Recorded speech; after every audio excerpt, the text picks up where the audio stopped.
बाबा जी का जीवन बड़ा ही रहस्यमयी था। जितने लोग उतनी बातें, उनके साथ बिताए लोगों के स्मरण में इतनी बातें हैं कि अगर इस पर महाकाव्य लिखा जाए तो कम पड़ जाएगा।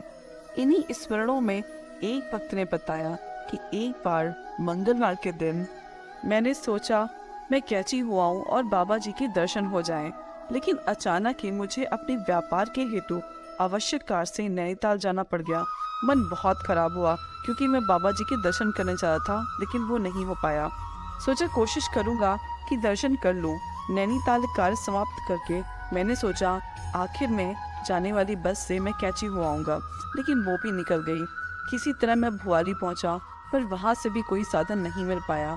मैं उदास मन से घर लौट आया। जब मैं घर आकर ये सोच ही रहा था कि अचानक घर का किवाड़ा जोर से खटका।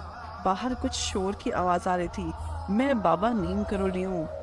रात के 9 बज रहे थे और महाराज जी मुझे आवाज लगा रहे थे। दरवाजा खोला तो बाबा बोल उठे, तुम मुझे हमेशा परेशान कर देते हो, तुम मुझे क्यों परेशान करते हो। फिर महाराज जी ने भोजन खाया और फिर जिस भक्त के साथ वो आए थे उसकी जीप में बैठकर कैची धाम लौट गए। भक्त की सच्ची आस्था के आगे प्रभु को झुकना ही पड़ जाता है, क्योंकि उसके मन और दिमाग में जो चल रहा होता है बाबा को सब पता होता है। तो देखा आपने, अगर आप अपना मन साफ रखें और सच्चे मन से बाबा जी को याद करें तो बाबा जी आपके मन की सारी बातें पढ़ लेंगे और आपकी सब परेशानियों का हल निकाल देंगे। जय गुरुदेव।